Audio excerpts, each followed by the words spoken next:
We're now crossing live to the National Assembly in Abuja for the screening of ministerial nominees presented by President Bola Ahmed Tinubu. Such appointment shall be subject to confirmation by the Senate. Mr. President, the presentation that we received on Thursday, 27th, is in contravention of the Constitution because Mr. President and Commander-in-Chief did not submit nominees from Mr. President and Commander-in-Chief did not submit nominees from all the states of the Federation. And if we go ahead, we'll also be condoning that contravention of the Constitution. That's my submission, Mr. President.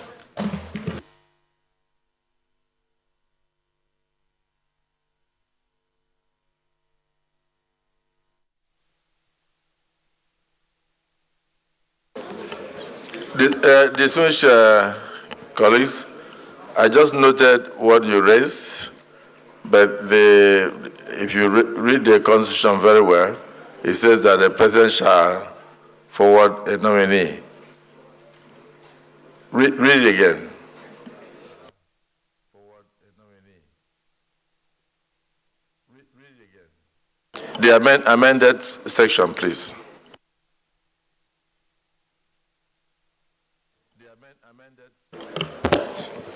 Mr. President, I'm particular about subsection 3. Any appointment under subsection 2 of this section by the President shall be in conformity with the provision of section. Under subsection 2 of this section by the President shall be in conformity with the provision of section 14(3) of this Constitution, provided that in giving effect to the provisions aforesaid, the President shall appoint underlining the shall appoint at least one minister from each state. No, that's what I'm talking about. The timing. Read the section that says that the president should forward ministers within a certain time. Notwithstanding the provision of subsection 2 of this section, the nomination of any person to the office of a minister for confirmation by the Senate shall be done within 60 days after the date the President has taken the oath of office. In other words, a minister, and here we have 28 ministers already here, and more are still coming before we conclude our. There's no time for us to conclude the screening, but the President must bring the ministers. So within 60 days, he has brought over 28 ministers, and more names are coming, and we've started the process. So we are within the constitutional framework. So your observation is noted. Yes.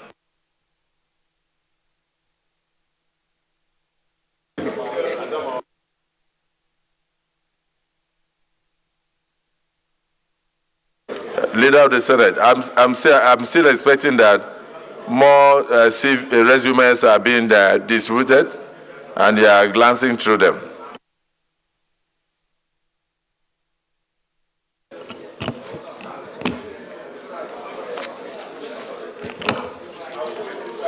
Mr. President of Senate,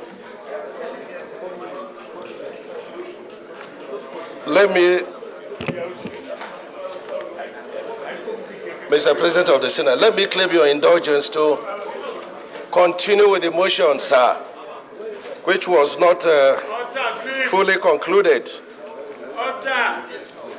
And so in continuation, the attached list are Senator Abubakar S.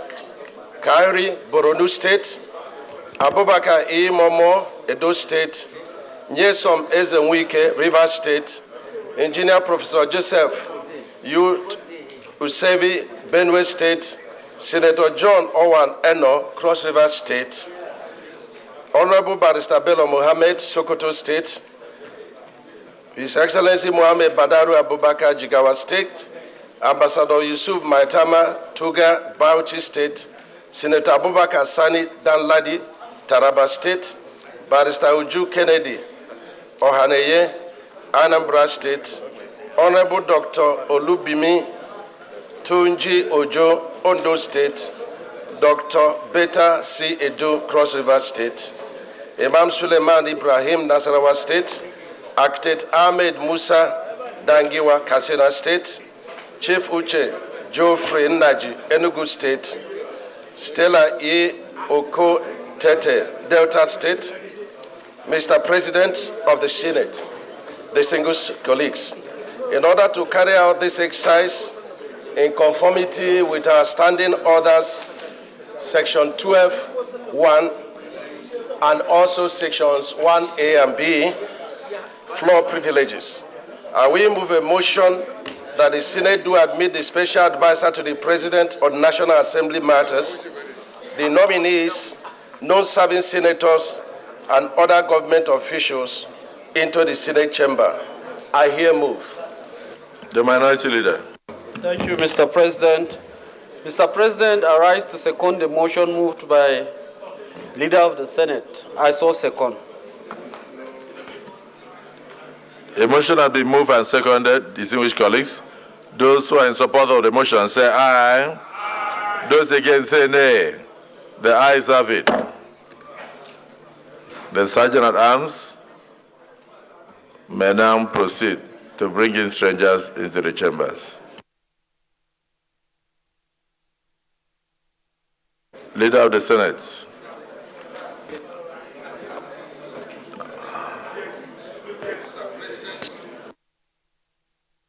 Use your mic.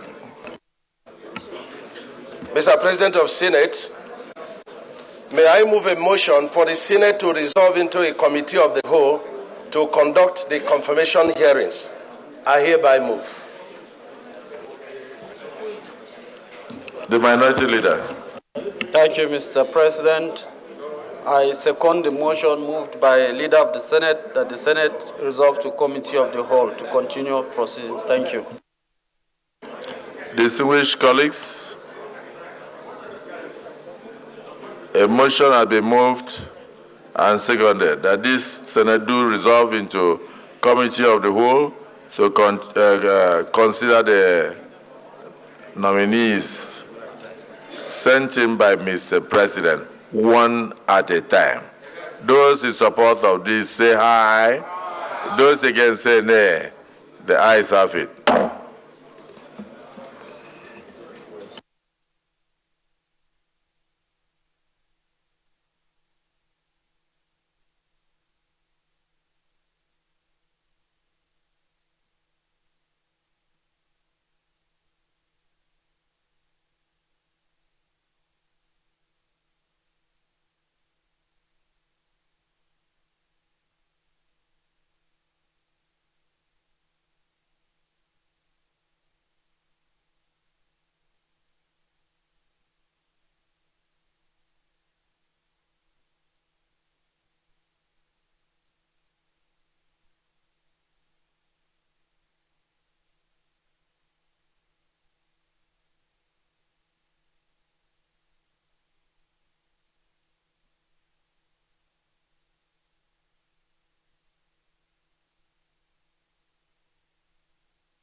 Distinguished colleagues,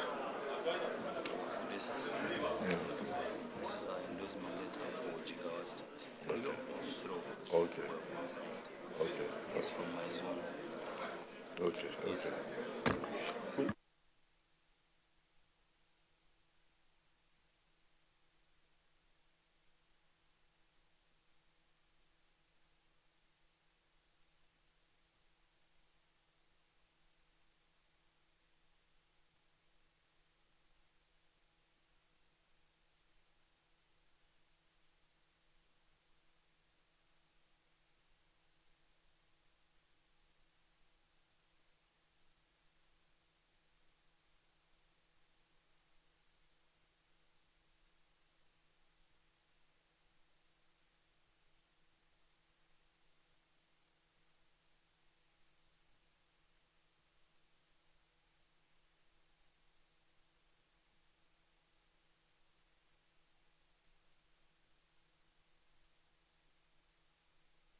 Distinguished colleagues, the commencement of the screening of the nominees is not in any particular order. It's actually on the basis of readiness. Because of the short period of notice, many of them needed to conclude with the code of conduct and also get their CVs sent in to distinguished senators. So we'll start with those who are ready now, so we can move fast, but we shall eventually finish all. The first nominee before us is from Edo State, and his name is Abubakar Momoh.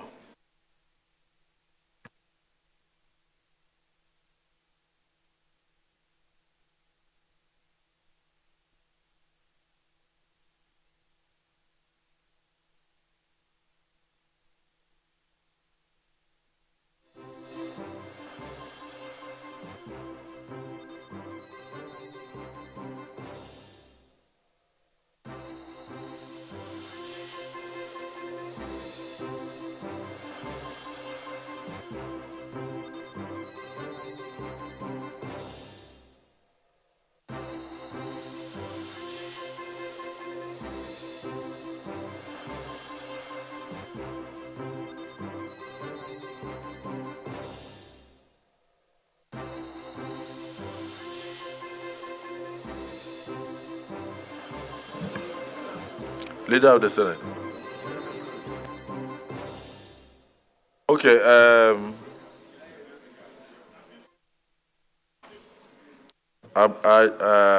Abubakar Eshokwe Momoh, you give us a brief of yourself, but in a summarized version, because we want to take from the time you were born to today. We will not be able to take another person. So just summarize and give us. The floor is yours. Thank you. Thank you, Your Excellency, the President of Senate, Your Excellency, the Deputy President, Your Excellency, the distinguished senators of the Federal Republic of Nigeria. My name is Abubakar Momoh. I am from Edo State, from Esako, in the South-South geopolitical region. My CV, I guess, is already with these distinguished members, and I believe it speaks for itself. I was a member of the National Assembly in the 5th Assembly, that is the House of Representatives, and the 7th Assembly. But before then, I was in the State Assembly at the commencement of this political dispensation in 1999. But prior to that, I was also an elected council chairman in the days of Babangida and Abacha's regime. And I was also elected into the council as council at various times. And in all of these positions I had, I was able to do the best for my people. And I think that is the main reason why, of course, from time to time, they've always given me the privilege of representing them. And today, I'm here before you, very much honored, as one of the ministerial nominees. First, I'm a graduate of the University of Benin, where I read engineering, and also master's degree in University of Lagos.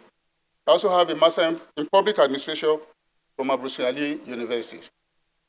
And I have no doubt in mind that if you claim me as a minister of the Federal Republic of Nigeria, I will bring in my wealth of experience to bear on the governance of this nation. And I will also work hand in hand with my colleagues in the executive to make sure that the policy of government and the policy of our president are executed in the way and manner that he wants them. With this, my leader and my president, I want to rest my case, except there are a few things that need to be asked. But before then, I think I worked in various places. I started my life as a teacher, and before I went to the university and the rest of them. So I think if I'm given the opportunity, I've no doubt in mind that we do our best to bring our weight of experience to bear in the governance of this nation. And I think quite a number of persons I've seen in this very hall will bear witness to the character of person I am. Because when I look around, I can see not less than 20, 30 people that we have worked together before, either in the 5th or in the 7th House of Representatives. So once again, Mr. President, Your Excellency, I thank you for this very opportunity you have given to me to address the Senate. Thank you very much. So you were in the 5th and 7th assemblies in the House of Representatives. And then suddenly you saw some of your colleagues here who jumped into the Senate.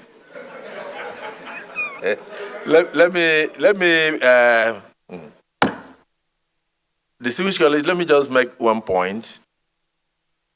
Your appearance in the Senate is not is for screening purpose. We shall have a day to evaluate and assess you based on your resume, security details, the nature of petitions against you, and of course, your general conduct over the years before we go into the issue of confirmation of the nomination. So appearing before us and going is not a sign that the Senate has confirmed you. I think it's important you pass this to your colleagues that we have a job to do. We have our own procedures. And then for my distinguished brothers, sisters, we have a tradition in the Senate where any former member of the House of Representatives or any former member of this, not speaker, please, any former senator or any non-serving senator and any former member of the House of Representatives by our rule is deemed to be qualified to be a minister by our rule, unless there are other issues of character or other issues of petitions or something. So we may not necessarily go into too much questioning, but I know that if they don't ask you a question about what you are bringing to the table, you may not be very happy when you leave here, because you seem to be brimming with a lot of ideas of what you will bring to the table based on the peculiar circumstances of today. So is there anybody that has any question for him? Not necessarily a question, that wants to make a comment? Huh? No. Okay, Senator Garba. Senator Garba. Those are. Okay, from my side, is there anything you think outside the normal duties of a minister that you think by way of an initiative that you think you bring to bear in the next administration, if confirmed by the Senate? Thank you, the President of Senate. Like I've said, I've worked in different places, and coming to the national level in the federal executive, you know, I'm also representing a political party. And I have no doubt in mind that the party has its own programs and policies, and has its own policies and programs. And those are the policies and programs such that if I'm clear today, that I will work upon to make sure that the administration of this current regime move fast. And in terms of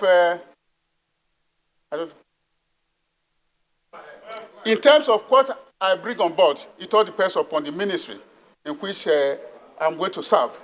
Whichever ministry I think I find myself today, I think I'll do my best. If you check my CV, apart from my educational background, I'm a professional engineer. I'm a registered member of the Nigerian Society of Engineers and a Korean register. So I think, Mr. President, sir, I'm sufficiently equipped to face any challenge as far as any of the ministry is concerned when they're elected.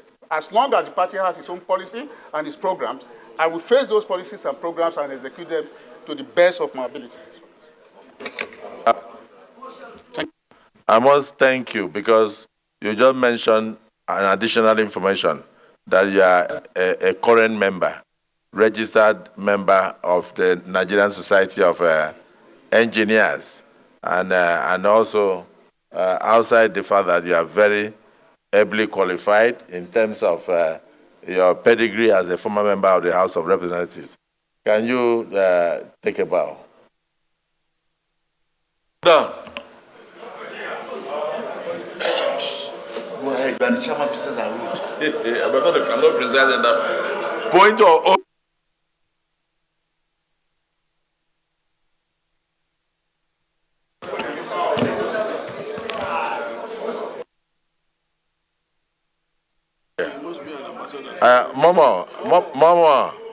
Momoh, you are the first. Can I finish with Momoh? Momoh, you are the first person that we are screening today. You know, we want to appeal to you that when you go there, do not be a different person. You've been here, and you know everything about this place. And you know that we mean well for Nigerians.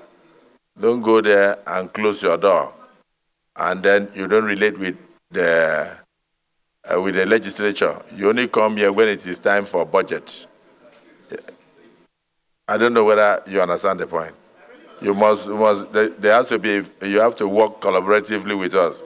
So you can bow and go. Mr. Senate President, my order is Senate Rules Order 8, subsection 3, and this was the time frame within which this Senate can sit. And therefore, may I invoke Order 8.3 to move that the Senate do extend the sitting period today till the business of the day is over. I here move.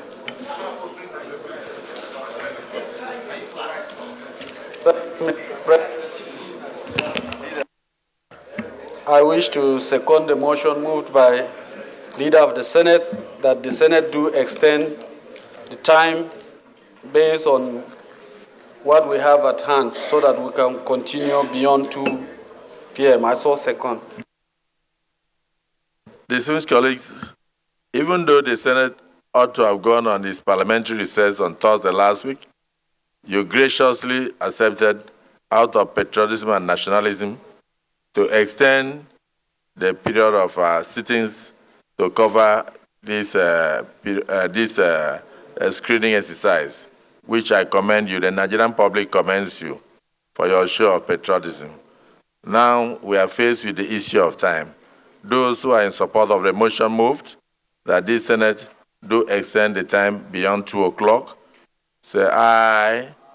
Those who are against say nay. The ayes have it. Senate Leader. Next person.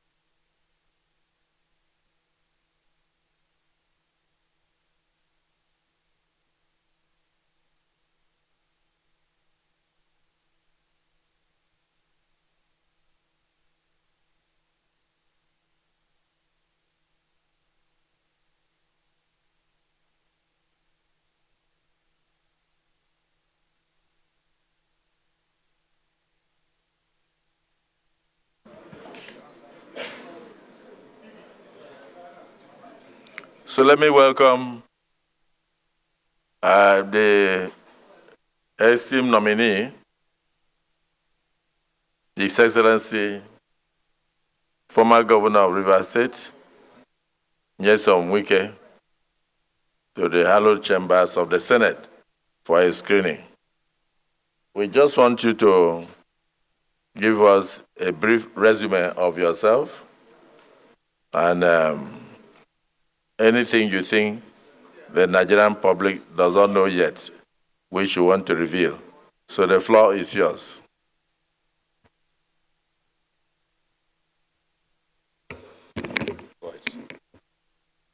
Mr. Senate President, Deputy Senate President, and principal officers of these hallowed chambers, distinguished senators, Mr. Senate President, with the kind permission, can I especially recognize my senators, my three senators, Senator Barinada Mpigi, Senator Dr. Ipalibo,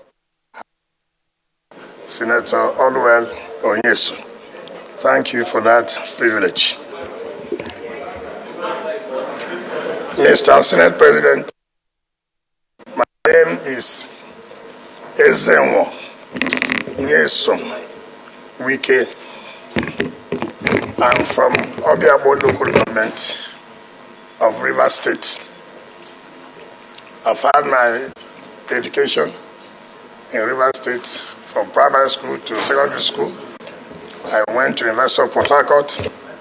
I had my first degree in political science and administrative studies. Thereafter, I went and served my national youth service in then Gongola State, now Adamawa and Taraba State. I came back, proceeded straight to Rivers State University, where I had my LLB law, and then proceeded to Nigerian Law School when it was in Lagos, and then was called. After my call to the bar, I had a brief stint in practice with E.C. Okala and co-senior advocate of Nigeria. Thereafter, I came to follow politics and then contested for the chairmanship position of Obiabo local government in 1999. I won as chairman and then as a second-time chairman. Of course, Nigerians know the importance of Obiabo local government as far as this country is concerned. Thereafter, I became the national president of Association of Local Governments in Nigeria, and I represented Africa in Commonwealth of Local Government.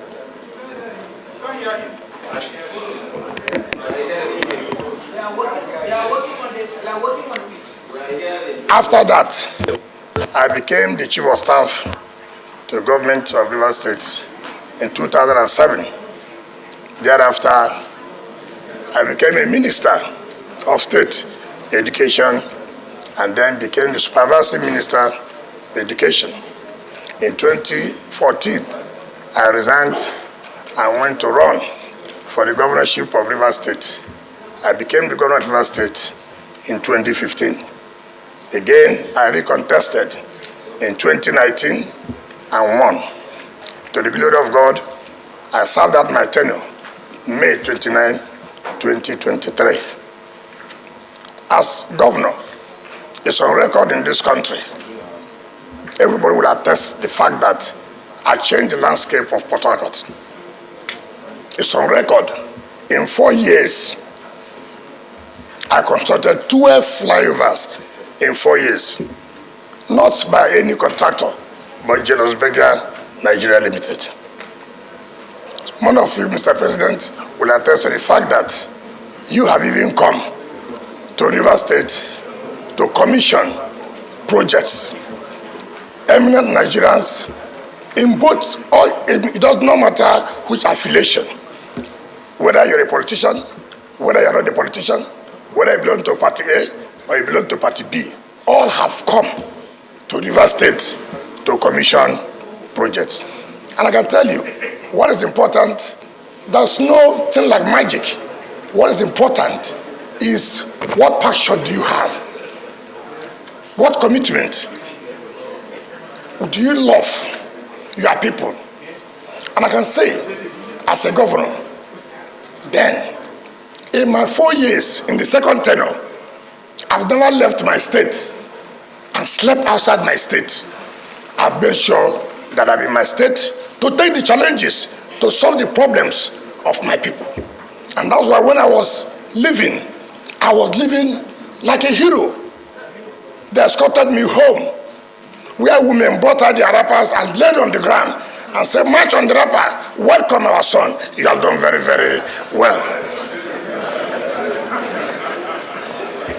Till 27th of May, while I was leaving 27th of May, Mr. Senate President, I was commissioning, I was flagging off a project.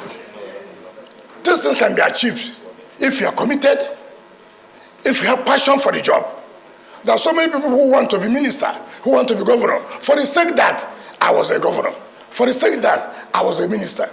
But there are those who say, look, what do I want to offer? Am I committed to this job? And I thank Mr. President for nominating me. I believe, knowing how hungry Mr. President is to solving the problems of Nigeria, we have no choice but to give him that required support. And I can assure you, if I'm confirmed, in whatever capacity, Mr. President will not regret nominating me. Thank you, and God bless you.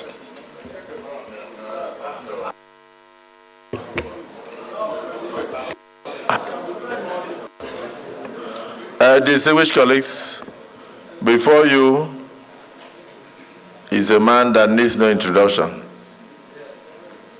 His Excellency, Governor Emeritus Nyesom Wike. Even as he was speaking, you could see the passion. You could see the love that he has for this country.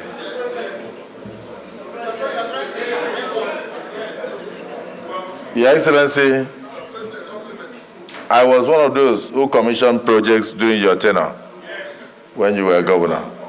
So we welcome you, but this is the Nigerian Senate. And one of the things that the public worries about is that sometimes we play more politics with our voices. But when we get into office, we close the door against Nigerians. Will you be open? Will you have an open door policy so that all Nigerians can access you, even the poor, those with problems? Will you also be in a position to allow proper oversight of whichever ministry is given to you by legislators? Because those are the things that concern us. Being accessible to the people that you are meant to serve, and also allowing proper oversight for accountability. Deputy Senate President, do you have a question for this nominee? Otherwise, we tell him to take a bow and go.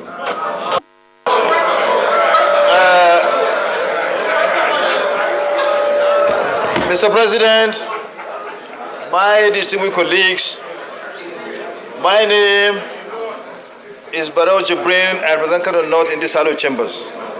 Mr. President, when I visited Rivers State some time back, when the president of this country went there to commission some roads and other projects, I saw what the nominee did in Rivers, the legacy projects he executed. In fact, I was thinking that I missed my way. I thought I was not even in Rivers State. I thought I was out of the country because of several overhead bridges I saw and the wonderful projects he executed in the areas of education, health care delivery system, and judiciary, and several other areas. So I'm beginning to see that if you have this kind of person as governor in several states in this country will change. So my question is this: the wonderful work you did in Rivers, are you going to replicate that in any ministry that you find yourself when after you've been cleared to be a minister in this country? Are you going to replicate that? Are you going to do the same thing you did with the passion, the zeal you execute, that you put forward in executing those projects? Are you going to replicate that kind of scenario? That's my question.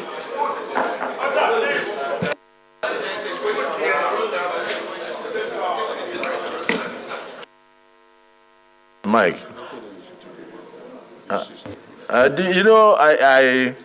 it will be unfair if the people of Rivers State are here and they see him and they don't lend a voice. So let me first invite distinguished Senator Mbigi. Here is the nominee of Mr. President, but from Rivers State. The Rivers State caucus, do you have any objection? Thank you, Mr. President.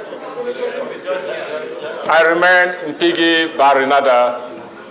Mr. President, I stand here on behalf of the 3 senators from Rivers State that the man standing before you is our best from Rivers State. We are here, let me not just over-exaggerate, but I want to say he's our role model. I want to say all what he has said and what he has enumerated in his CV, and some he has not put it in. The 3 senators from Rivers State and over 5 million Rivers people back at home, we are saying we are in total conformity with our leader. And I want all my distinct colleagues to just ask our leader to take a bow, if possible, and go. Thank you, Mr. President. Distinguished Senator Mbigi, when you were speaking, I had goose pimples because you mentioned that over 5 million people in Rivers State are with this nominee, and you confirmed that his resume, the content are insufficient to enumerate the achievements of the nominee. I don't think there's anybody here who is opposed to this nominee. Your Excellency, can you take a bow?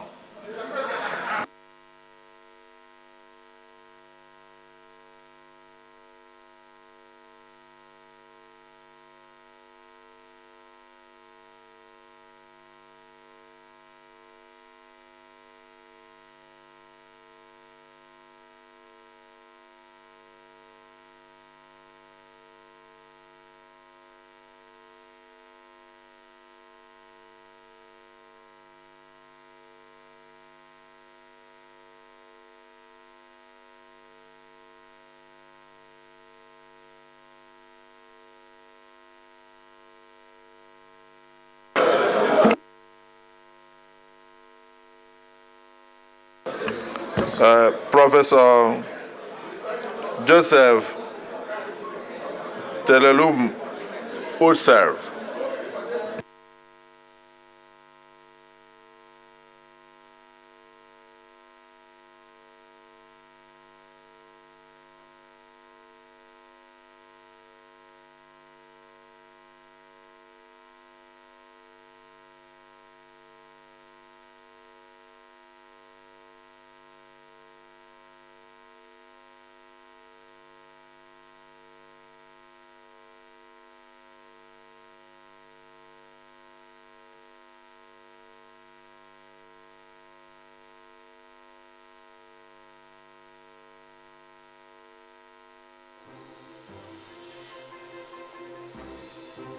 Sergeant at Arms.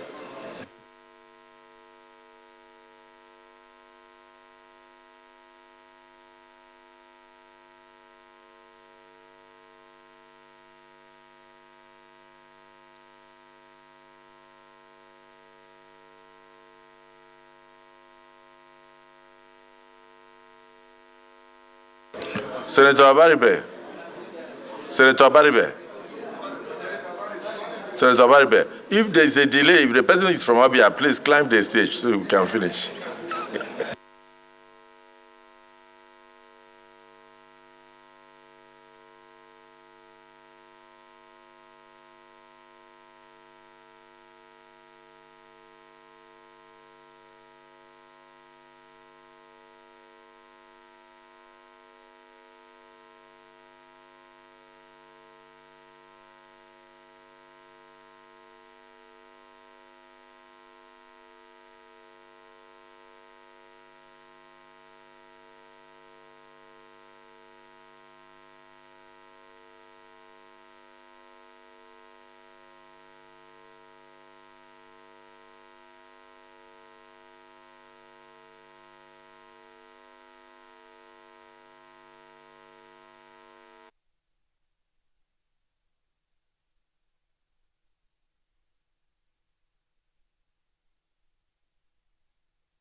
Prof.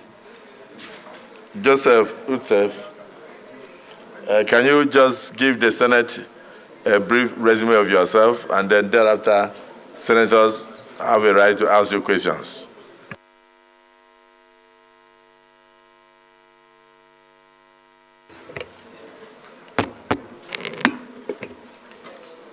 The President of the Senate, His Excellency, Senator Goswill Akpabio, the Deputy Senate President, Senator Ibrahim Jibril Barau, all other principal officers present, senators from my dear Benue State, Senator Dr. Titus Tatengizam, Senator Emmanuel Udende, and Senator Abba Maro.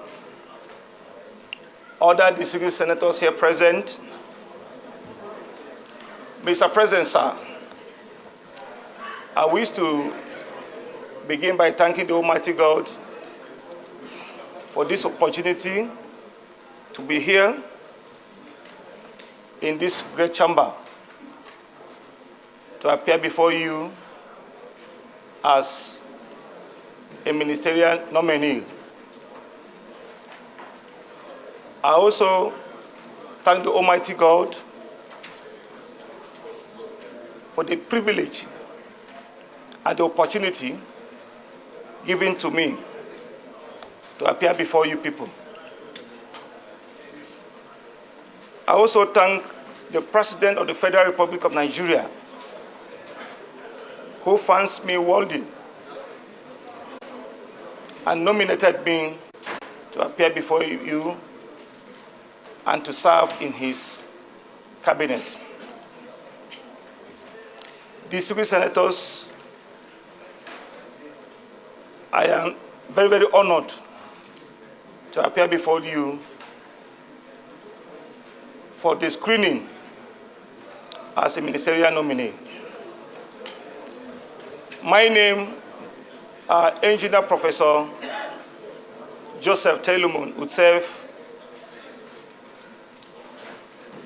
I was born into the family of Utsevaka from Buruku local government area of Benue State in 1982. In 1980, I went to St. John's Primary School, Boko. I also furthered my education at Sekwa Comprehensive Secondary School at Dikpo. I got where I came out with senior certificates in a certificate. I furthered my education at University of Agriculture, Makurdi, in the Department of Civil Engineering, which I graduated with a second class upper as the best graduate student. I did my NYC in Kaduna with Kaduna State Development and Property Company in 2006. After completion, I was retained as a graduate assistant in the Department of Civil Engineering in the same university, University of Agriculture, Makurdi, Benue State. I furthered my education at University of Nigeria, Nsukka in 2007, where I came out with Masters of Engineering in Water Resources and Environmental Engineering, graduated in 2007. I furthered my education in the same university in 2009 and graduated in 2011 with a PhD in Water Resources and Environmental Engineering. In 2013, I was appointed Deputy Director, Center for Entrepreneurship in the same university, and I was confirmed Full Director 2014 as Director, Center for Entrepreneurship in the same university from 2014 to 2017. In 2017, I was appointed Honorable Commissioner for Water Resources and Environment in Benue State from 2017 to 2018. I returned back to the university where I've been lecturing and supervising undergraduate and postgraduate projects. In the year 2020, I was appointed by the former president of Nigeria, President Muhammadu Buhari, as Executive Director Engineering at Lower Benue River Basin, Makurdi. I was there 2020. In the year 2021, I was also appointed the Pioneer Rector of Federal Polytechnic, Wanuni, Benue State, where I've been till now. In the Polytechnic, it was a new Polytechnic which we work to bring up structures. And as I am speaking now, we have started session and lectures have earnestly commenced. That is where I am at the moment. I greet this distinguished tenure for listening. Thank you all.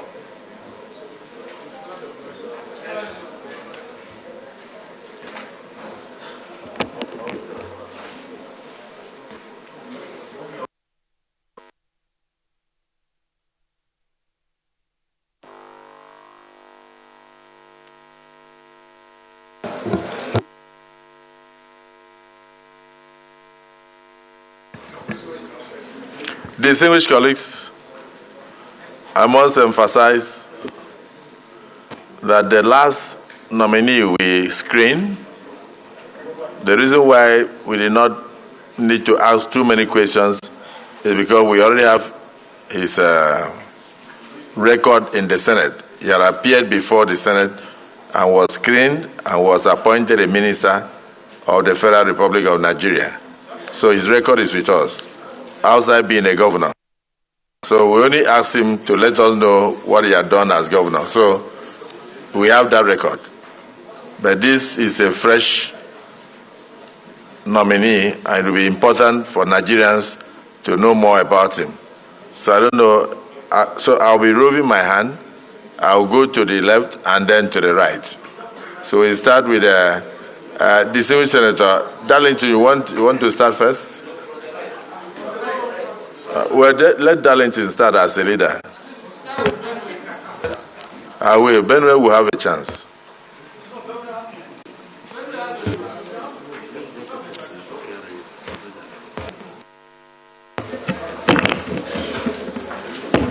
Thank you, Mr. President of the Senate and their colleagues. My name is Momoh. I represent the entire Nigeria, but Apia Central in particular. Mr. Senate President, acting as chair, I want to ask one question to Engineer Professor Utsev. Professor, I know that we have too many incidences of ocean surge and flood, a whole lot in Nigeria. And from your resume, I can see that you have too many things that have to do with water.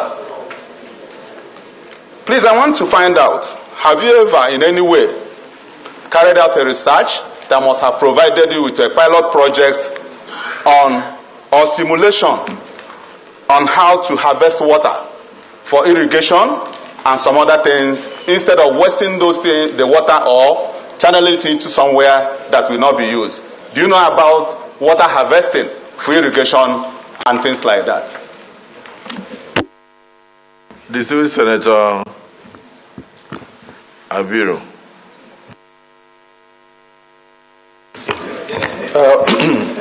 Thank you very much, Mr. President, sitting in as the Chairman of the Senate, my distinguished colleagues. My name is Senator Mukahil Adetokunbo Abiru, and I represent the good people of Lagos East. Professor, first and foremost, I'd like to congratulate you on your nomination, and I also join my colleagues too in congratulating you as well. Now, my own question will be very simple, and it will have to do with your biodata. I just want clarifications around your biodata. Now, on the very first page, page 1, you said you were born on the 2nd of December 1980. Now, looking further down, you attended St. John's Primary School, Boko. You just wrote 1989. I'm wondering whether you finished primary school in 1989, which will suggest that you either started primary school at the age of 3 or 2 for you to finish in 1989. That's 1. 2, you also claim that you went to SEPA Secondary School. You put 1995. That will also suggest, so I don't know with the band whether it was 1989 to 1995.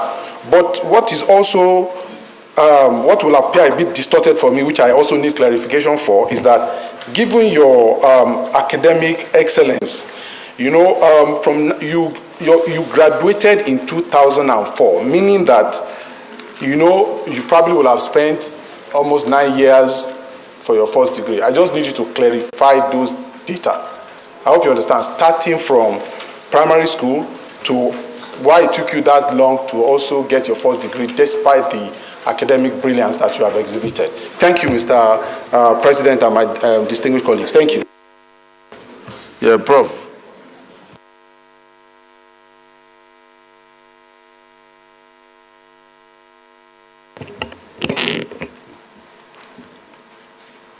Mr. President of Senate and distinguished senators, the first question is on water harvesting.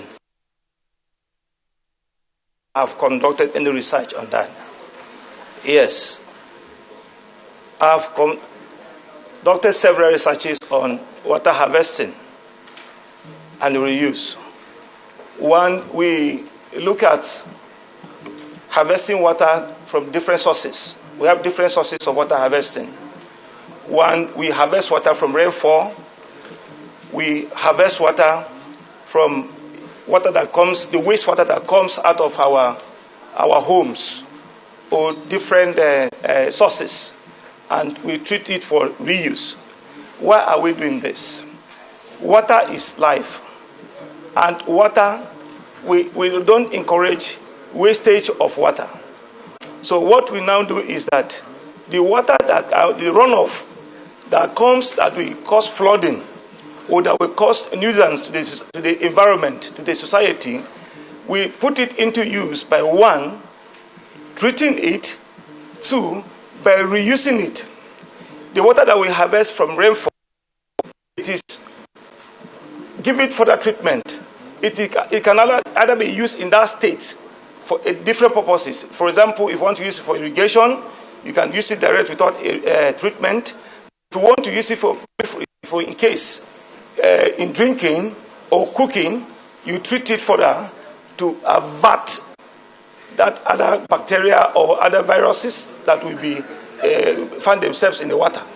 For example, now the wastewater that comes out of our toilets or other waste sources, we treat it, we collect it, we treat it, and we now channel it into irrigation or other purposes like washing of roads. If we go to other Western countries, roads are being washed.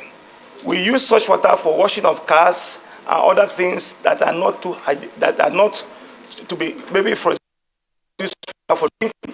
If you want to use it for drinking, that means you have to suggest it to further treatment. We have different levels of treatment. We have the primary, the secondary, and the tertiary level of treatment. So, for economy purpose, if you want to use reuse water that comes from waste sources. You just suggest it to primary treatment.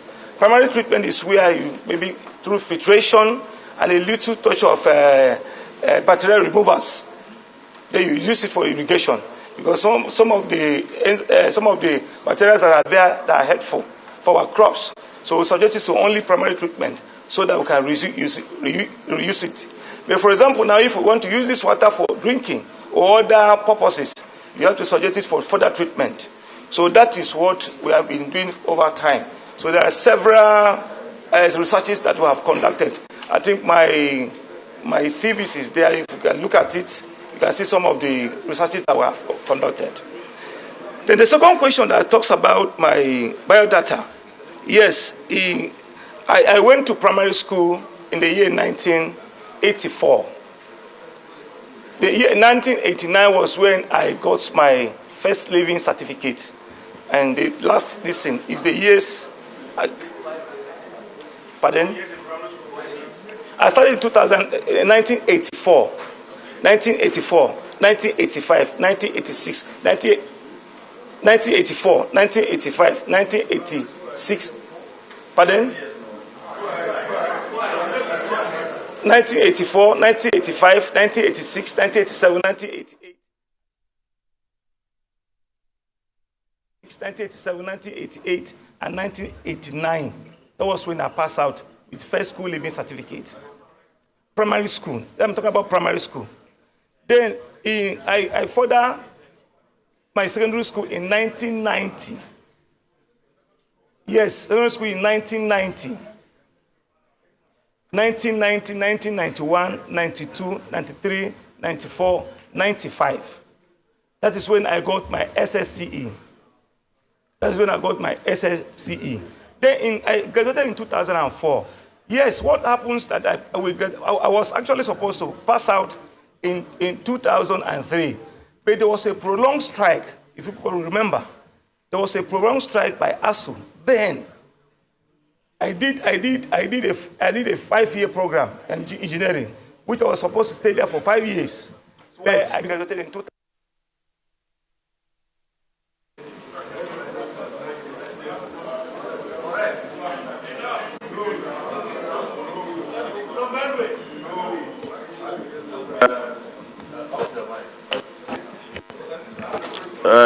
Prof, the question was, you were born in 1980, and you had your first school living certificate in 1989. That means that you, at the period you should have been in nursery school, at the age of 4 years, you were already in primary one. You were already in primary one. Which state was this?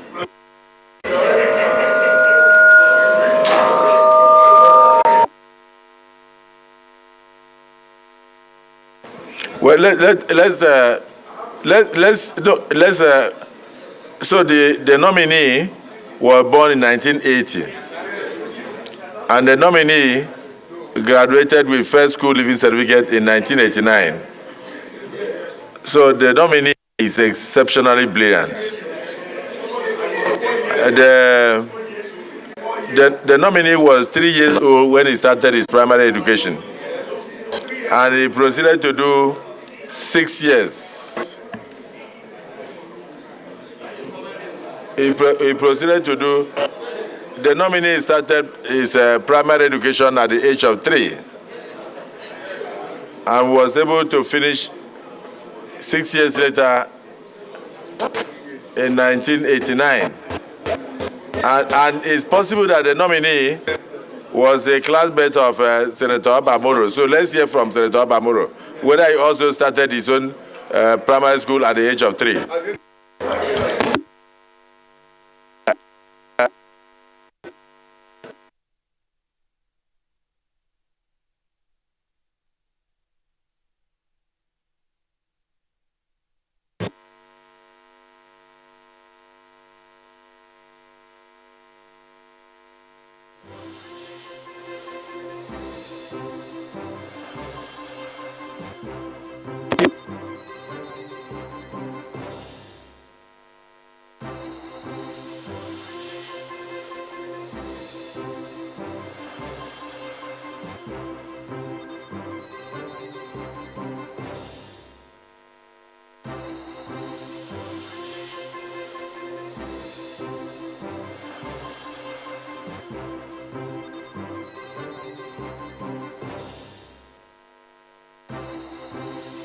Sorry?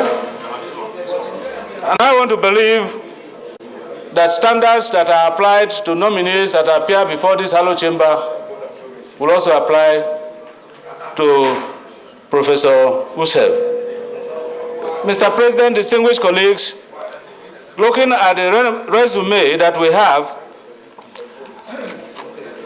of Professor Yusuf, I think ordinarily that the discrepancies that you find in the times enumerated here may necessarily have come from typographical errors, which Professor Yusuf himself, which he can explain. So I want to say at this point,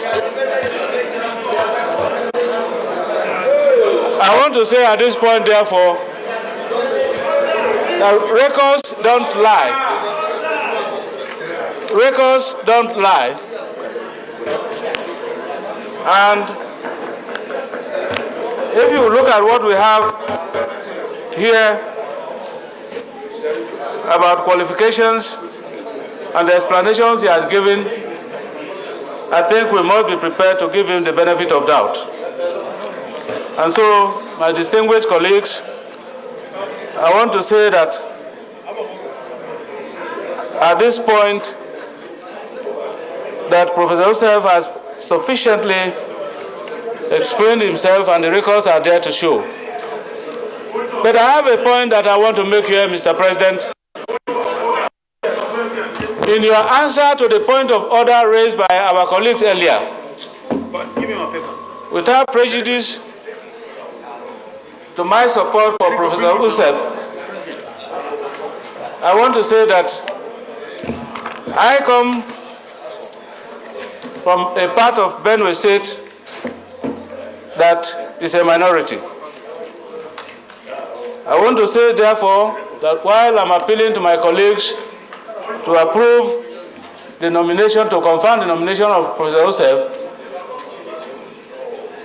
that looking at the configuration of our system and in ruling on the point of order, constitutional point of order that was raised, you indicated that Mr. President is going to bring more names.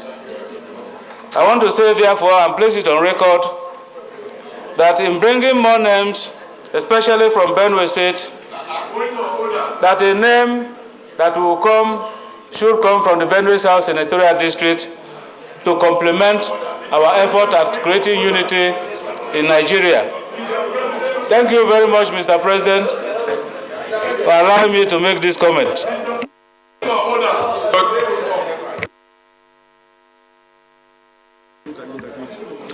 Distinguished colleagues, we have a lot of nominees to take today. So we will like Prof, because I mean, as a professor, to go and take a look at his certificates. And you were not his classmate now. So you were not his classmate. A prof should look in case there are typographical errors.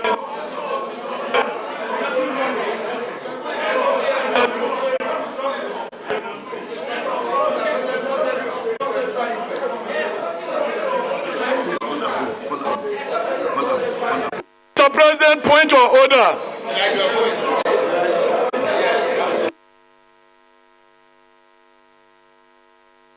Mr. President, point of order. Mr. President, point of order.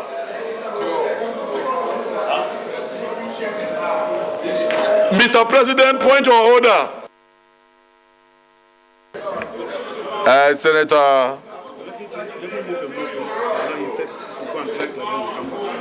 I think so. Senator Zam. Senator Zam, point of order. Mr. President, order 42. Order.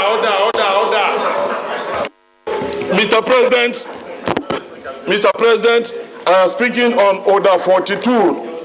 My name is distinguished Senator Dr. Titus Tengizam. I represent the good people of Benue Northwest Senatorial District. And I'm coming on Order 42, personal explanation. Mr. President, there is no discrepancy. The order is by the indulgence of the Senate and the leave of the President of the Senate, a senator may make a personal explanation, although there may be no question before the Senate. Mr. President, I stop at that. I am also from Benue. The professor standing there is from my own senatorial district. Mr. President, there is no controversy or any discrepancies about the academic qualifications of the nominee before us, sir. The dates fall in line.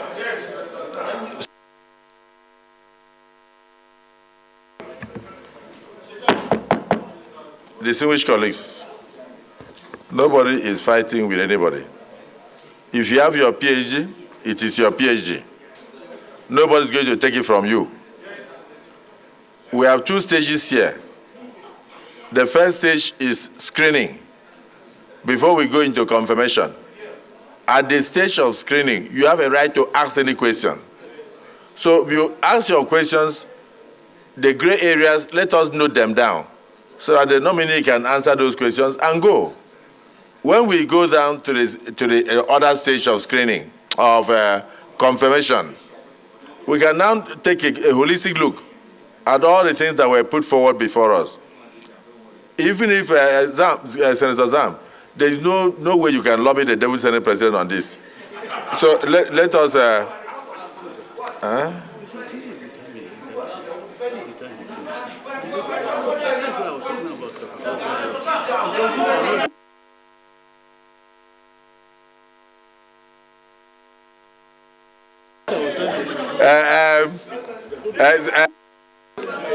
The civil senator.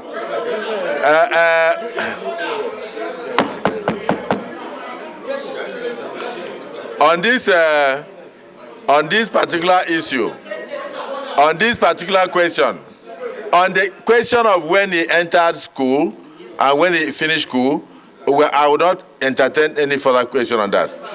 I would rather want you to ask him questions on other issues, because Senator Abubakar has just drawn my attention to something that is very interesting, which it is the nominee probably will clear in the course of discussions. Is there any senator from Benue State that would like to say something? Senator Dende.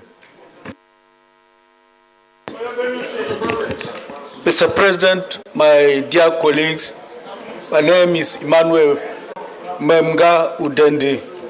I represent Benue Northeast Senatorial District. From the Benue caucus, we have no issues with the nominee. He has done so well in all his assignment. And so, urge my colleagues to pass me irrespective of minor mistakes.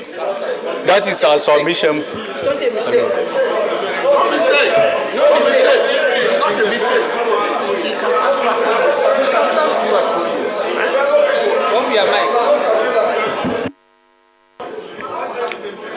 Senator Kyari.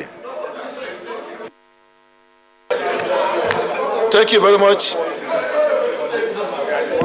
Thank you very much, Mr. President. I remain Abdulaziz Abubakar. I represent people of Zamfara West. Mr. President, I'm from Zamfara State. My question to the professor, from what I read in your CB, it seems like if you were cleared and given responsibility of water resources, what do you intend to do? Or what are you going to do different in the issue of river basin? More especially the Benue Basin, River Basin, and other basins in the country. Today, where I came from, Sokoto Rima River Basin Development Authority is under a very serious shamble where most of the dams, either they are sealed up or they are about to be sealed up. So what do we intend to do for getting more water reserve, and what do we intend to do in expansion of the irrigation sites in the country? You know the situation of river basins and the Benue Basin. What do you intend to do to deploy in your reserve knowledge of river basin or water resources to come or show more impact apart from fishing? The irrigation in Benue State is not as much of that rather than the fishery. So what do you intend to do about that? Thank you, Mr. President, for giving this opportunity. Please, just give him a plain sheet. So let him jot down some of the questions so he can answer at once. Distinguished Senator Farahunsi. Thank you, Mr. President. My distinguished colleagues, my question goes to Chad Basin Authority. I think you are aware that Lake Chad had 3 big ponds in the 60s, 70s, and 80s. Today, we have only one, and that one belongs to Chad Republic. So which means all Nigerians, they move towards the water and they have gone. What are you going to do to restore our own 2 pumps so that irrigation will come back to that 186 kilometers down to Maiduguri? Thank you.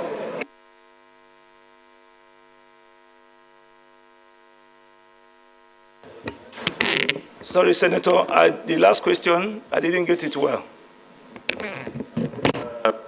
Senator Farahunsi, he said you should use your campaign voice so that he will hear you, but he did not hear the last question.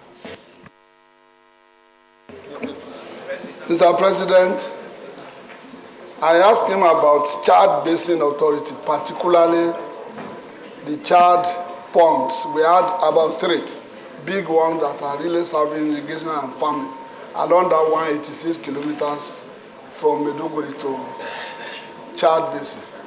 2 belonging to Nigeria had already dried. Why Nigerians who are fishermen follow the only one in Chad Republic? What are you going to do to restore the 2 Nigerian ponds so that Nigeria will benefit and agree will thrive in that region and you will see agricultural development in Nigeria? Well, this is Senator Farahunsi, you are asking him questions that you know about.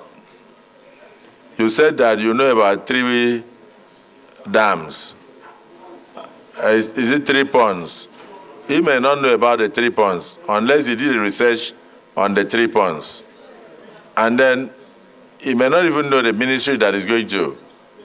It may not even be a ministry that is related to water or ponds. But if he's as knowledgeable as you are, I'm sure he will proceed an answer to that. But outside that, I would think that you can spare him if he doesn't know about the ponds. Distinguished Senator, yes, I always like to, please, yes, go ahead.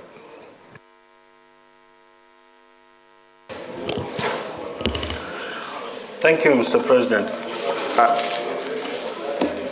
I wish to congratulate you for your nomination and would want to ask, since you are an expert in water. We've had recurring problems of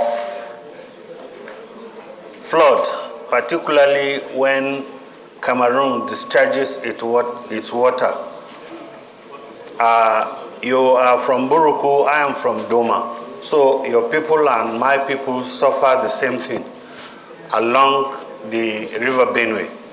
If you are given the opportunity to head the Water Resources Ministry, what will you do to curb this problem?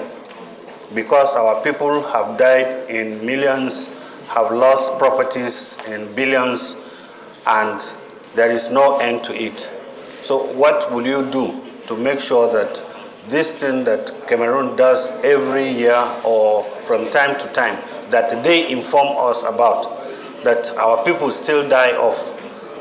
What will you do to curb such problems? Thank you, Mr. President.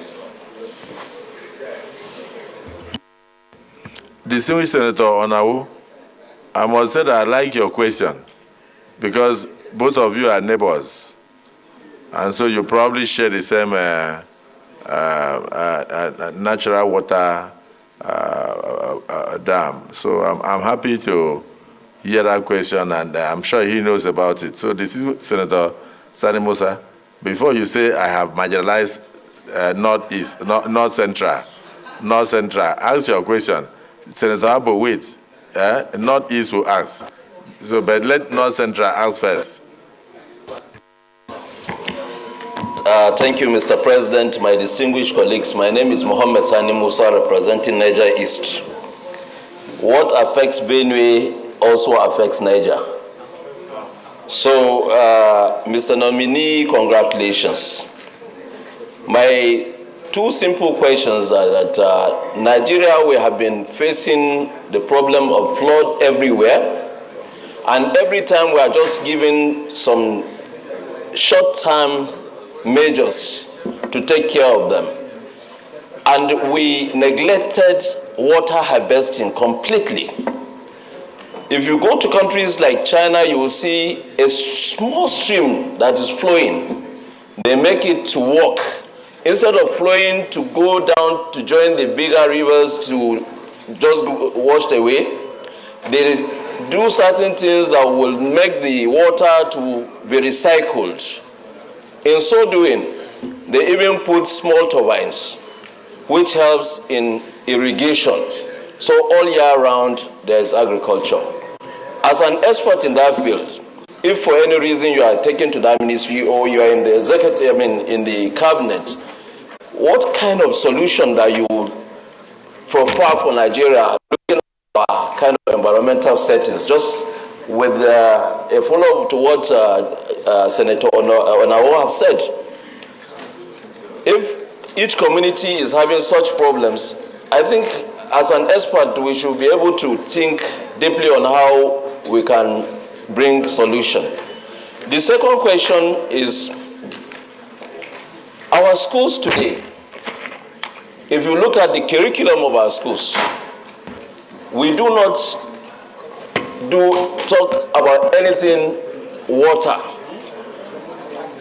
Don't you think it's right for us to bring it back, and so that right from the foundation of our education, we'll be able to manage this? Because the multiplier effect of this is that at the end of the day, if we manage it very well, we will boost our agriculture, we will boost even the natural resources that we will have, like the horticulture.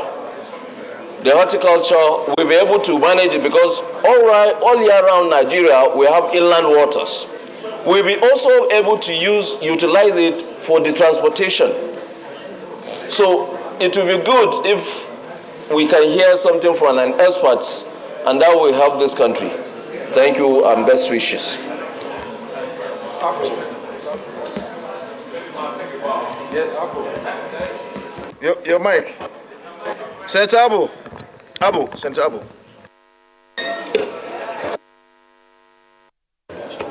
Thank you, Mr. President. Sitting at chair My name is Senator Ishaku Abo. I represent the good people of Adamawa North. First of all, our nominee from Benue State. You see, some people don't understand certain things. To clear air of you going into finishing primary school or entering primary school at the age of 3, let me tell you a personal story. I sat for common entrance examination when I was in primary 3, and I won. Because I was exceptionally brilliant, I passed. It's all the same, winning and passing are all the same. So the question of you entering primary school at the age of 3 did not arise. But when did you finish? And at what level did you start for your common entrance exam? You may be like me, exceptionally brilliant. So we have cleared that because you are on national television. I don't want people to go home thinking that your integrity is being called to question. You are a professor in this country and have done exceptionally well for the university to make you a professor. Now my question is this. Any country that continues to rely on rainfall, rainwater, to cultivate crops and to feed a booming population like Nigeria will have food crisis. When you talk of insecurity, the most dangerous insecurity is food insecurity. When there's no food, there will be insecurity. A hungry man is an angry man. If you look at Nigerians' land size, from number 1 to number 21 is all states in northern Nigeria. Apart from Oyo, in number 14, with 20,454 square kilometers land size, and Cross River at number 19, with about 20,000 square kilometers. They enter from number 1 to number 21, northern Nigeria. Now there is desert encroachment. Rain is no longer falling as it used to be because of human activities. How do you intend to create dams so that we will not continue to rely on rainwater and use the opportunity of this vast land size in the north to feed our booming population? Thank you so much.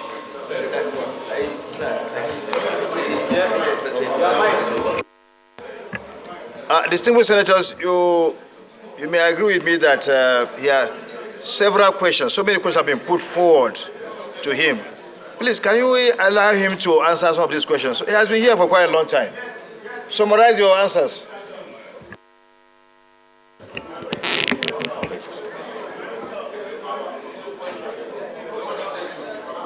Thank you, Chairman.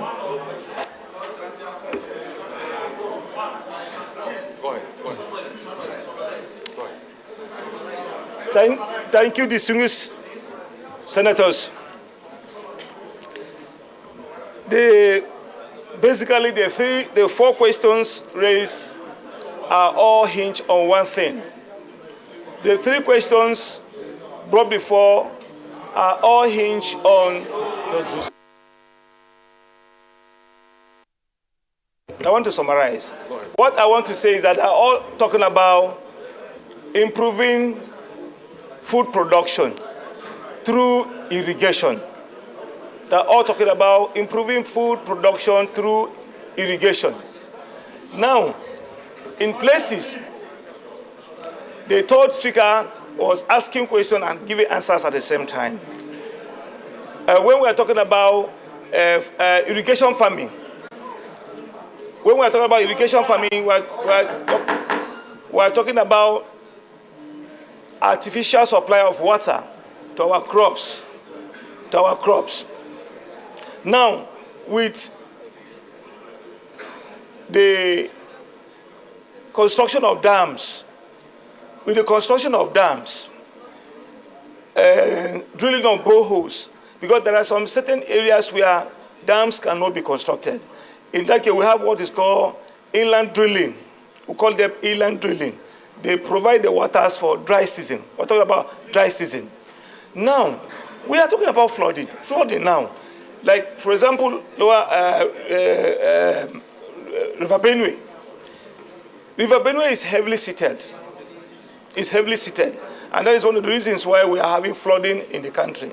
So if I am given a ministry, we will liaise with ministries of transportation, agriculture, and other ministries to see how we can cool the menace of flooding by way of either try to see how we can dredge this river. By dredging this river, it will, one, cool the menace of flooding, and as well provide the water for the irrigation. So that will solve the problem. Thank you. Thank you, Mr. Nominee, for providing enough answers to the questions that have been raised. You can bow and go, and then if there's anything, we'll get back to you. You can bow and go.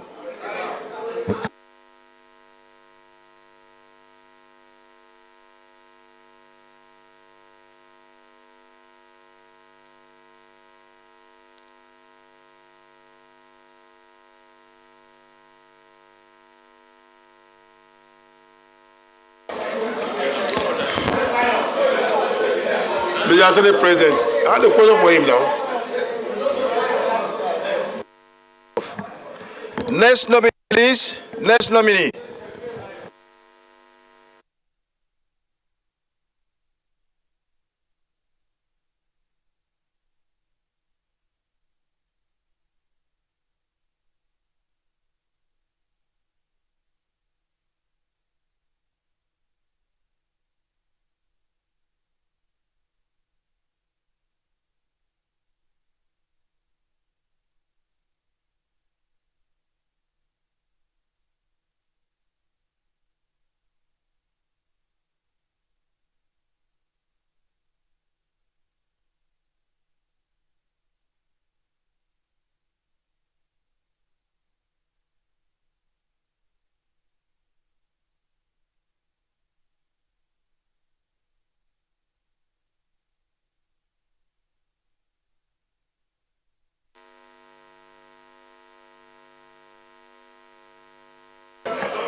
Distinguished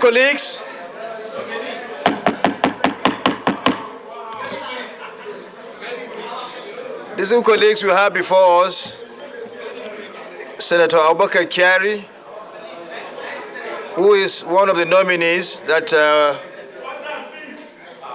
are here before us. Is one of the nominees. You all know that he was our colleague in the House of Representatives. He was our colleague in the 9th Senate, 8th and 9th Senate, sorry. And he is someone who is known as a senator of the highest pedigree and integrity. He is currently Deputy National Chairman of the APC, the acting chairman of the APC. And you know by tradition, anyone that has this kind of sound pedigree does not wait to be asked several questions before he's cleared by this august Senate.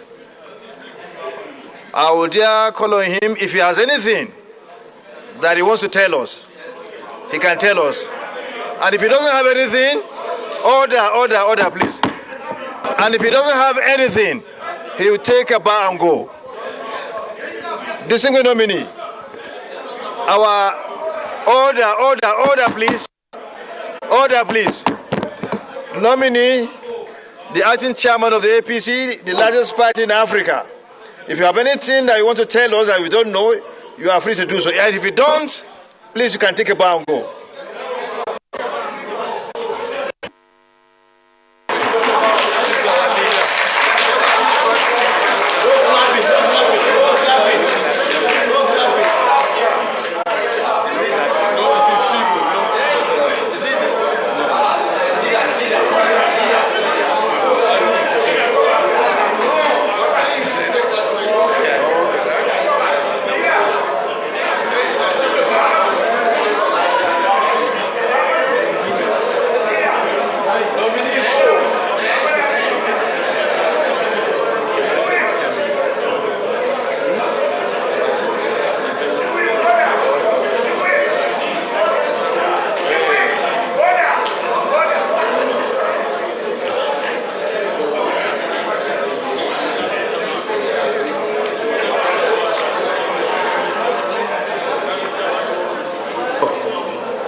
kasance ya kira ka ba.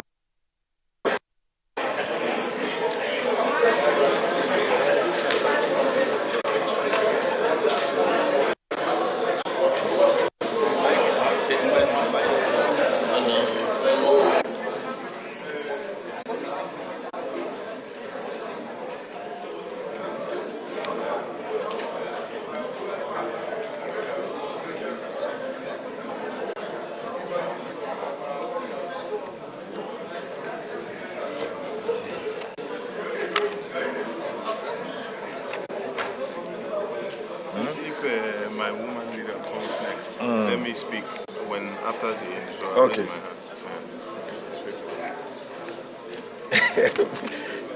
You know.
Next nominee.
Order, please.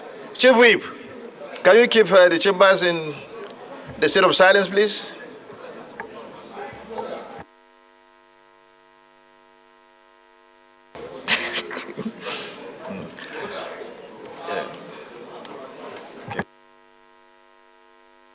Distinguished colleagues, I am constrained to remind us that we are on live television.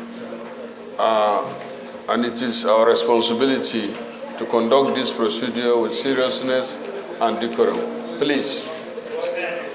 Thank you. Distinguished colleagues, we have before us John Eno, distinguished senator.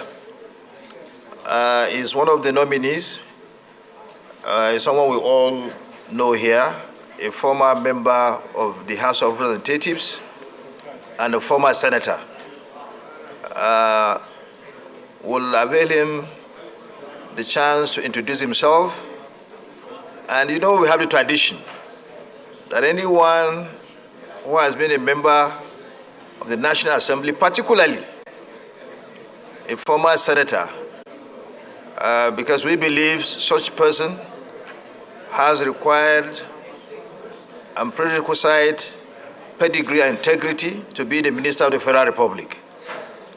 In line with our tradition, we don't ask questions, but we shall allow him to introduce himself and probably tell us anything that we need to know so that Nigeria will better know him. That is an option anyway, but he can introduce himself. Any other thing is optional. Mr. Nominee.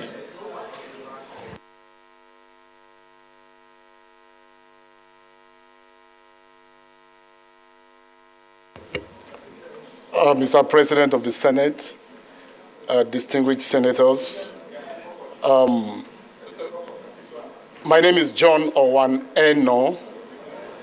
I come from Cross River, a distinguished senator of the 8th Senate. I served in the 5th, in the 6th, and in the 7th House of Representatives, and then served in the 8th Senate. In my tour of duty in the National Assembly for 16 years, I had the singular privilege and opportunity of sitting in the 5th Assembly as Deputy Chairman of the Committee on Appropriation, in the 6th Assembly as Chairman of the Committee on Finance, in the 7th Assembly as Chairman of the Committee on Appropriations, and the 8th Senate as Chairman of the Committee on Finance. Before coming to the National Assembly, I had served 4 years in the House of Assembly of Cross River State, and prior to that, I was a lecturer in the University of Calabar for 6-7 years, between 1991 to 1997. I graduated from the Department of Sociology in 1988 as best graduating student of that class. Within which period, both as student and as lecturer, I had a BSc, an MSc in demography, a postgraduate diploma in management, and an MBA. I've had the privilege of attending courses, the most important of which was in Harvard, where I did a course in public finance management. I joined the APC in 2017 as a serving senator, and in 2019 was APC governorship candidate for Cross River.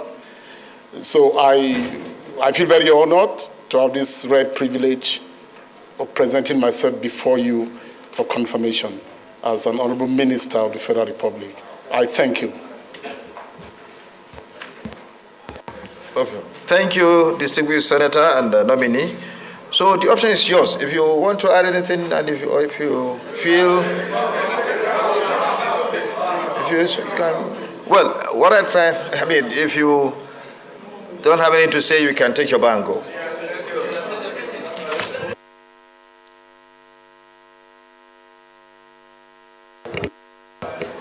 Just very briefly and finally, if you look at my CV, you would discover that for about the 20 years that I was in office, I spent all that in the legislature.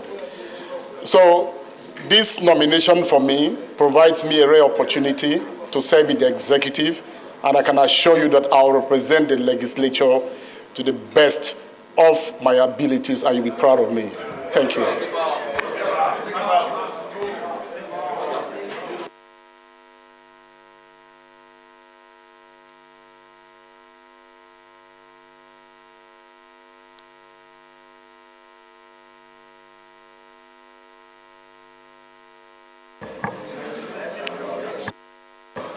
Next nominee, please.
Distinguished Senator, please let me draw your attention to Order 5210.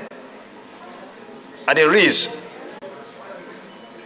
during a sitting, all senators shall be silent or shall confer only in undertones. Please, let's be silent so that we can listen to our nominee. Please, let's be silent.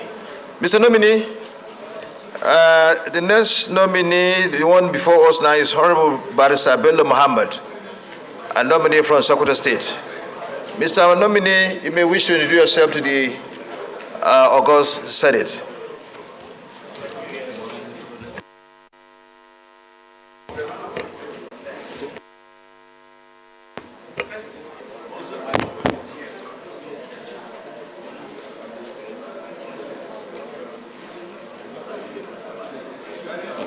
Your Excellency, the Senate, the President of the Senate, principal officers of the Senate, distinguished senators, good afternoon to you all. My name is Bello Muhammad. I was born in Sabon Garindole village area of Goronyo local government of Sokoto State. I had my primary, secondary, and tertiary education in Sokoto State. And after my completion of LLB at the Osman Danfodio University, Sokoto, I proceeded to Nigerian Law School, Buhari, Abuja, where I was called to the Nigerian Bar in 2001. I had both political, legislative, executive, and judicial sojourn because I was elected into the Sokoto State House of Assembly from 2007 to 2015, where I served as minority leader, as deputy leader, and deputy speaker of the Sokoto State House of Assembly.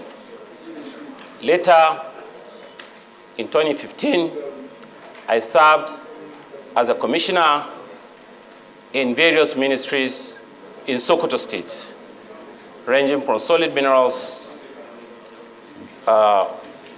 energy, and information. Your Excellency, distinguished senators, I'm a party man because I started as a secretary, or party secretary in my local government, and rose up to the zonal secretary of the Northwest Zone of the All Progressive Congress, the APC. I mean the ruling APC. And then I'm the director, I was the director, Youth Mobilization, Northwest Zone for the Ashwaju Shatima Presidential Campaign Council. I served in various committees in the House, and then I'm a member of various associations, youth clubs, organizations, to mention just a few. Your Excellency, Mr. Senate President, distinguished senators, I'm widely traveled, and I'm happily married with 4 kids. Thank you for this opportunity, and I want to express my sincere gratitude to His Excellency, Mr. President, Ashwaju Bola Ahmed Tinubu, for nominating me to serve as a minister if confirmed by this hallowed chamber. Thank you and God bless.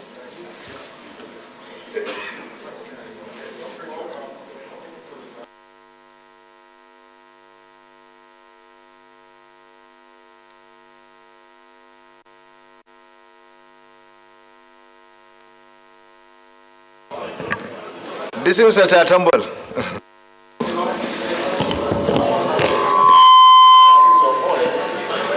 Mr. President, distinguished colleagues, I am Amin Waziri Tambol, representing Sokoto South Senatorial District. From the presentation of the nominee, if you may recall, he did mention that he served as a member of the Executive Council of Sokoto State from 2015 to 2018. And that was during my tenure, my first term as governor of Sokoto State. He has been my younger colleague at the bar, and we have worked closely with him at various times. And I believe that he fits the bill and he can do the job. I therefore recommend him highly to this Senate for confirmation. Thank you very much. No, we're talking about Nigeria. Talking about Nigeria. And I commend him for that testimony. That is Nigeria. It shows that he puts politics aside. Yeah. Senator Abdul Ningi.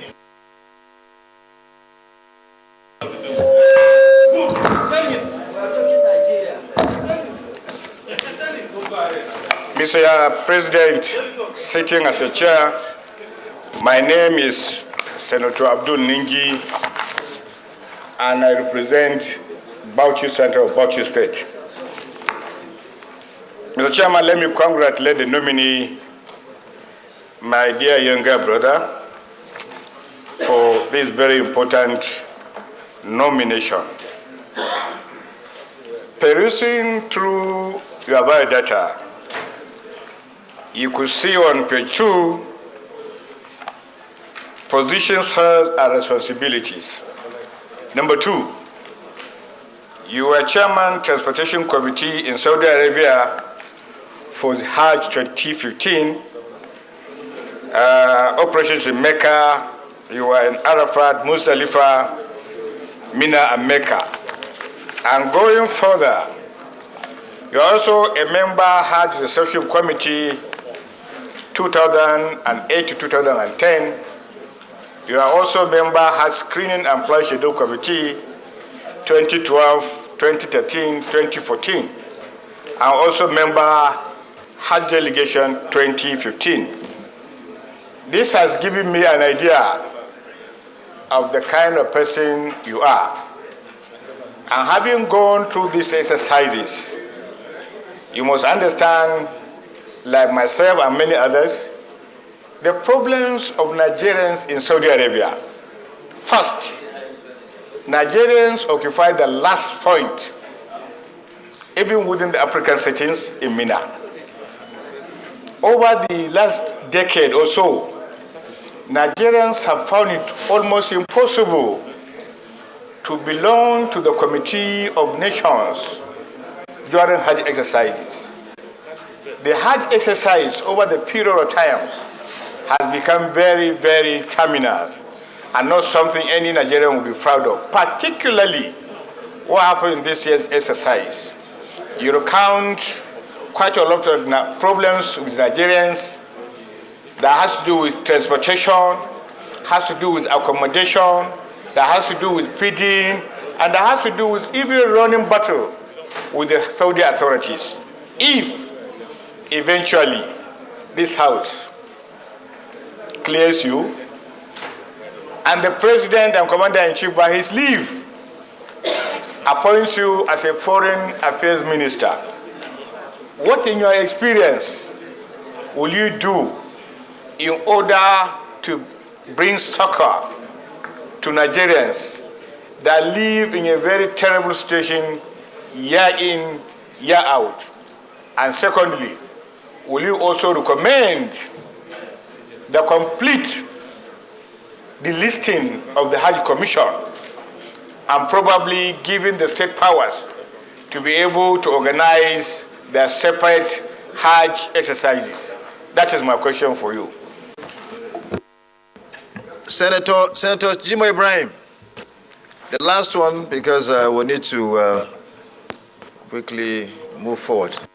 Thank you very much, my very distinguished Senate President sitting as chair. Congratulations, Mr. Nominee. My name is Jimo Ibrahim Folonsho. I represent Ondo South Central District. I'm also a lawyer like yourself, about 32 years in the bar. Let me focus my question, Mr. Senate President, to the nominee on the state of insecurity. You are from Sokoto State, and you know that one of the major problems facing our nation today is challenges of insecurity. For example, let's take the issue of insurgency in one of the regions in Nigeria, which has gobbled the federal government $1.2 trillion. That is twice size of our GDP. The national GDP is $505 billion. In one insurgency, we have spent $1.2 trillion. Now, that is not East.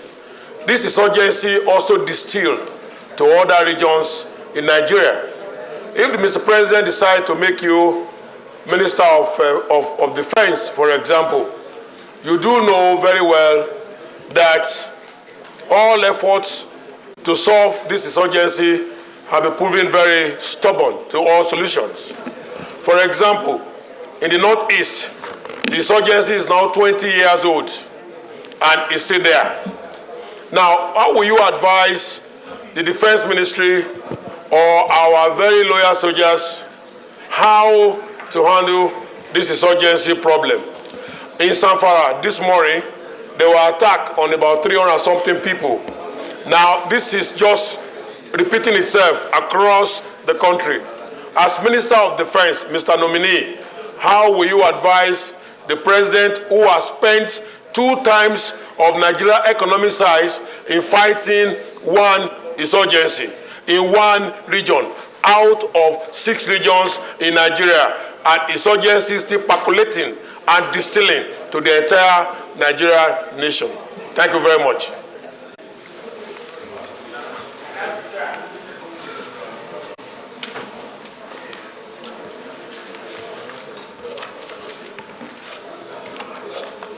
I have asked my question. Distinguished Senator Abba.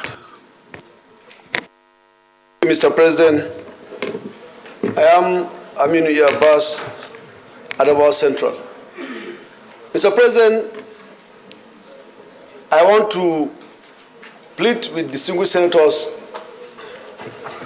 if there is no objection, we should allow the nominee to answer the 2 questions asked and take a bow and leave, because he served as a member also in the State Assembly and even as a Deputy Speaker of Sokoto State House Assembly. Mr. President, I am on the floor, please. I am on the floor. I say if the distinguished senator hold no objection. That's what I'm saying. That's what I'm saying. Thank you, Mr. President.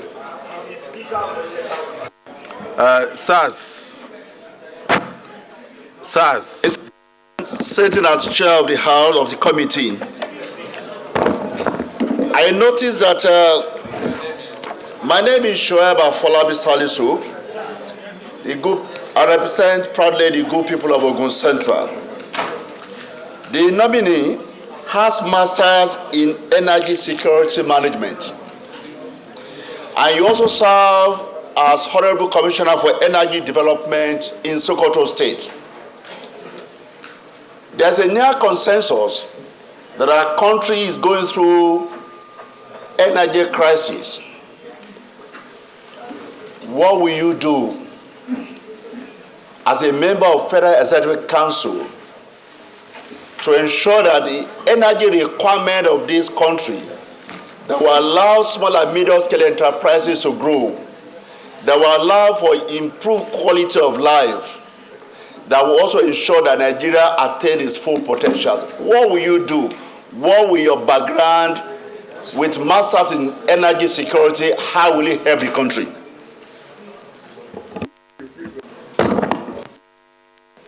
Distinguished Senator Orwell.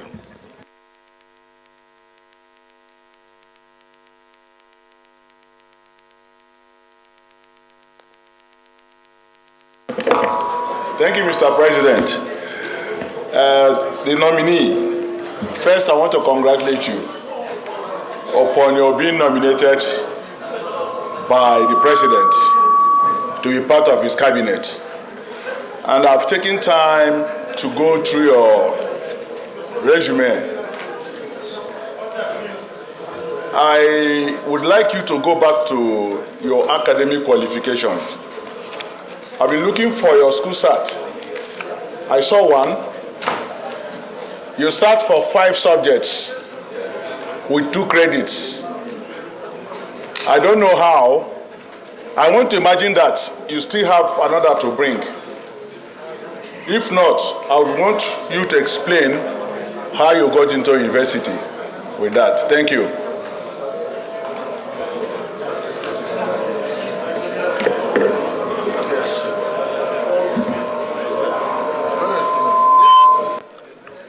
Yes, the nominee.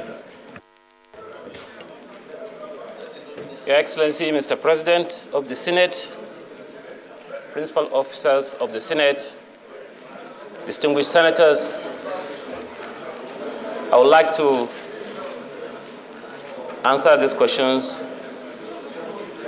from the last one, if the Senate permit. Sir, on the issue of qualification, I have other secondary school results which I have all passed that I have not attached to my CV because we are talking of secondary school certificates. And I want to remind distinguished senator, which I know he very much know, that the qualifications of secondary school certificate as enshrined in the Constitution, you can stand for an election up to the presidential election. So I didn't bother you with much certificates, but I know I have the qualification for that. Okay, sir. You are saying that you chose what to give to the Senate. You chose the qualification to bring before the Senate because of the constitutional provision that a secondary school certificate is what is required to stand for election. You are not coming to stand for election. You are coming to be a minister of the Federal Republic of Nigeria. So which are the other certificates you concealed? Which are the other certificates that you did not put in your CV? Your Excellency, sir, the certificate of secondary school is there and other certificates of other qualifications are there. What he is asking me is I sat, my first sitting was secondary school certificate with 2 credit passes. And what I'm trying to say is that I have sat for another examination and I have passed, but I don't want to attach another qualification because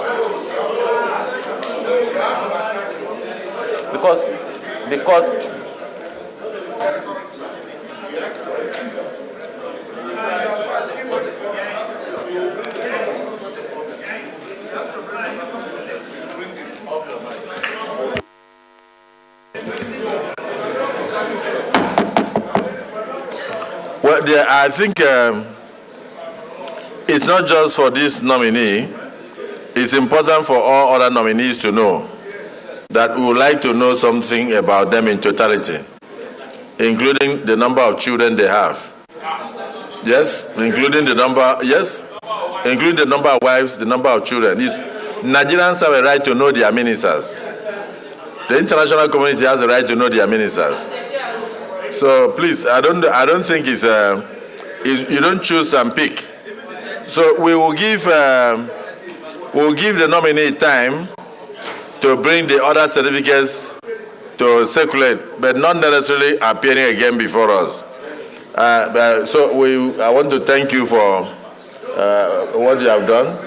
I don't think you need to go further, but every certificate that you have, make copies of a clerk. He will come and see you. He will give you copies of the other certificates so that you can attach. So you can take a bow.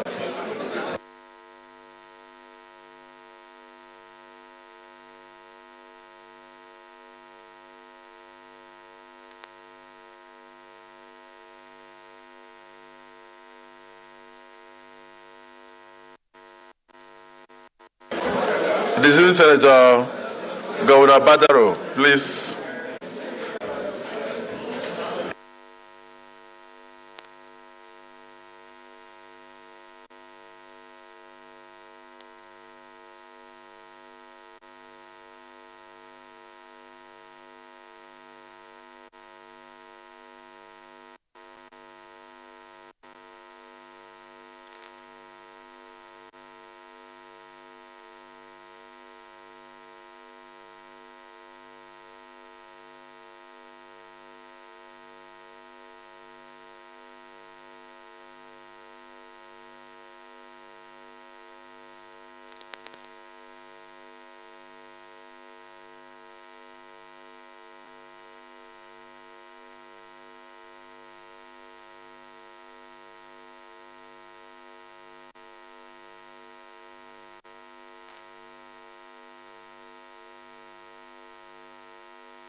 Distinguished Senator.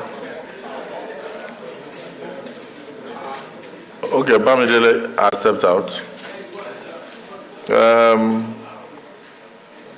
Your Excellency Muhammad Badaro Abubakar, congratulations on your nomination. Would like to have a short and summarized resume of yourself for the knowledge of the Nigerian public and the global community. So the stage is yours. Your Excellency, the Senate President, Your Excellency, the Deputy Senate President, the leaders of the Senate and distinguished senators, it's indeed a great pleasure to be before you today. We thank Allah subhanahu wa ta'ala for this honor. Your Excellency, I'm told my CV is before you, so I wouldn't want to waste your time speaking on my resume. But my political antecedents is well known, and as well as my governance in Jigawa State. I've been the governor of Jigawa State, the immediate past governor of Jigawa State.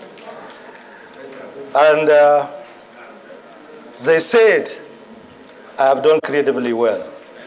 I have sent a booklet to the distinguished senators that contains my performance as a governor in the last 8 years. The silent point on my resume is my life as an entrepreneur that is not really known to most of you. I started as a young trader back when I was in secondary school, continue as a businessman to develop a conglomerate that is today having offices in both Holland, Belgium, Cairo, China, US, are running marine businesses, whole chain of logistics, automobiles, land transport, properties development, trading, factories in oil milling, rice milling, aluminum extrusion, and many other businesses. I was trained then to smell, to look at my surroundings, And I was told, when you look deeply, you'll find something that will make money for you. And that has helped greatly. And that is why we succeed in business and also in governance. And another training is the ability to judge every spending by its value.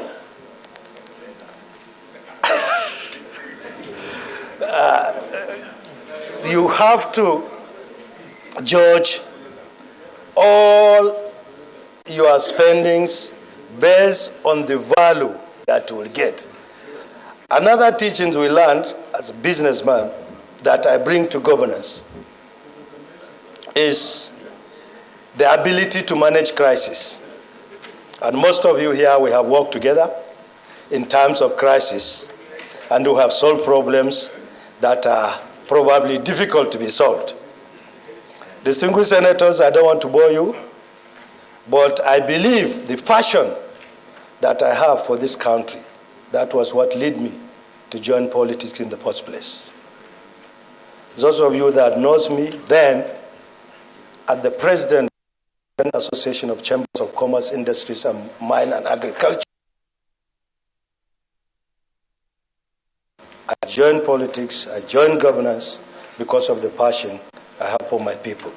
And because of that passion, that was why you call me calculator, because we calculate and make sure things are done correctly and things are done right. Thank you very much.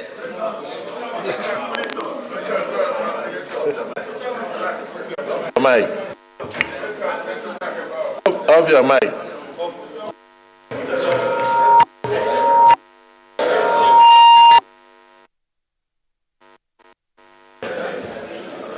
The Mr.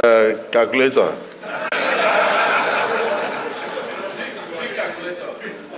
This is the small one, sir. Huh? Due respect. Which I have a twin brother. Which of them? Who is also another calculator. Which of them? The single senator of mine. Is all among the prophets. And is he sitting there? You raise a point of order later. Is he supposed to sit there? Okay, so we will come back to that issue. Because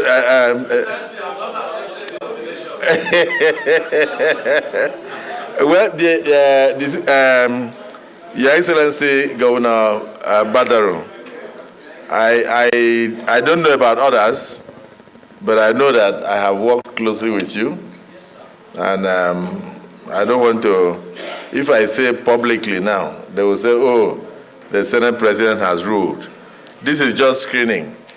When we come to confirmation, I may have one or two things to say about you. But in the meantime, so that we can get into business to look at those who are not really so qualified, if there is any. You can take a bow and go.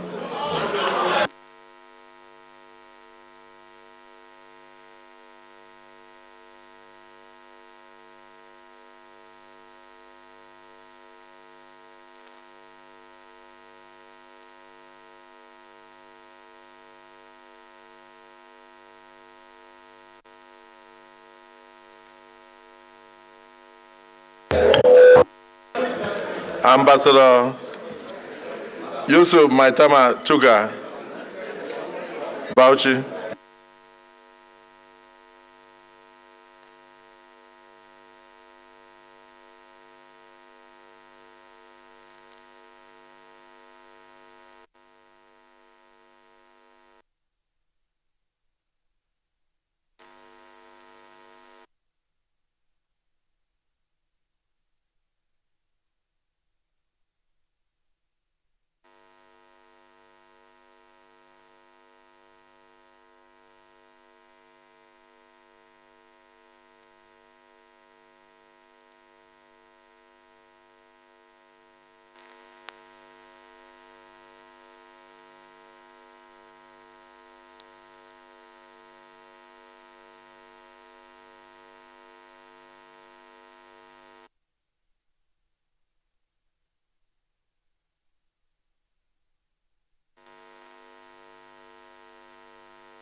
Ambassador, give us a brief about yourself.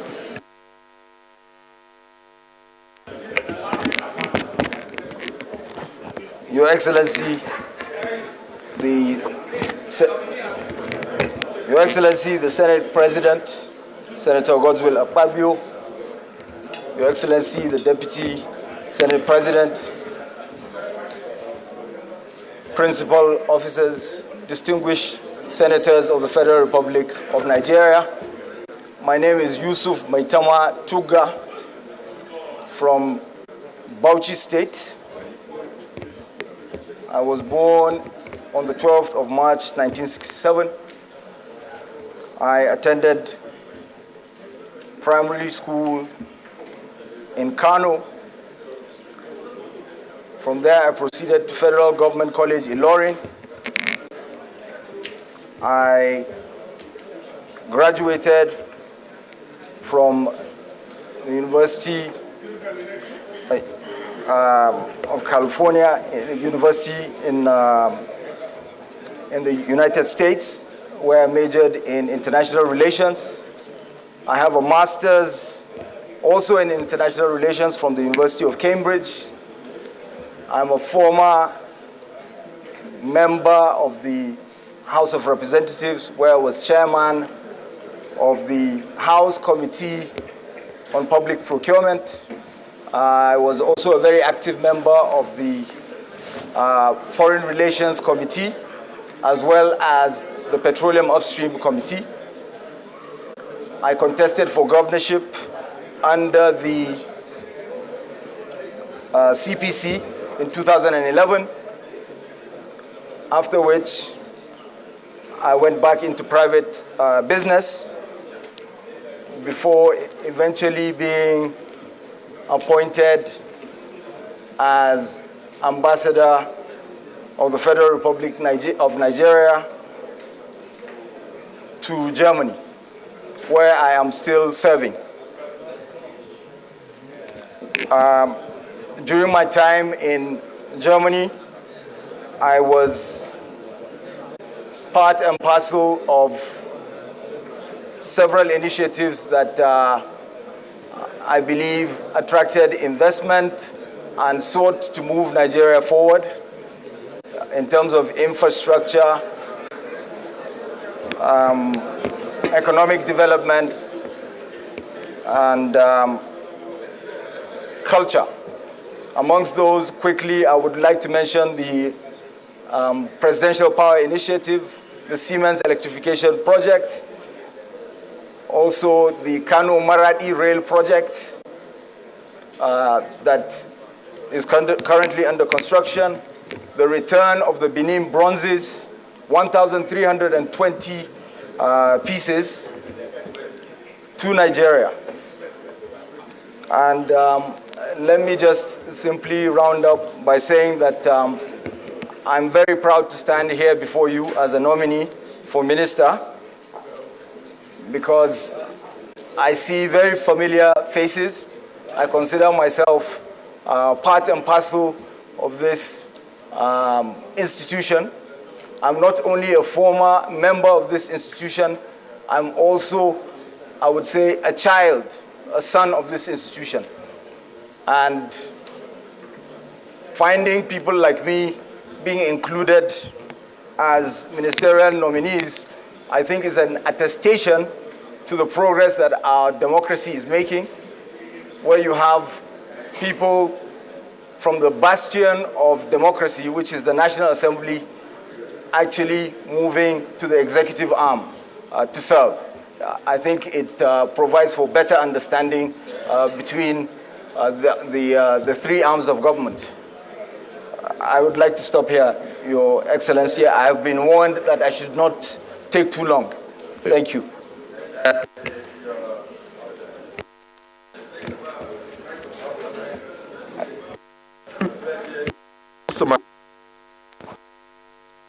That we try to hear from at least a member of the Senate from your state.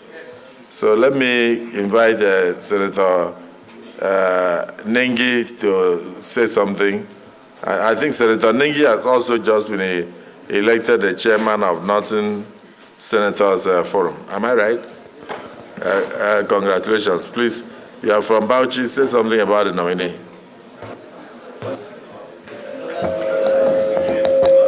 Thank you, Mr. President.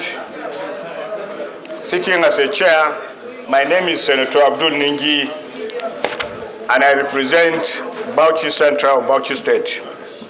Let me, from the onset, congratulate my friend, my younger brother, my colleague, Ambassador Honorable Yusuf Maitama Tuggar. Mr. President, this is a person that I know close to 35 years ago. He comes from a very prominent family in the state. We have never been in the same party with Tuggar. He has always been in another party, from CPC to APC, but that has not in any way dilute our relationship.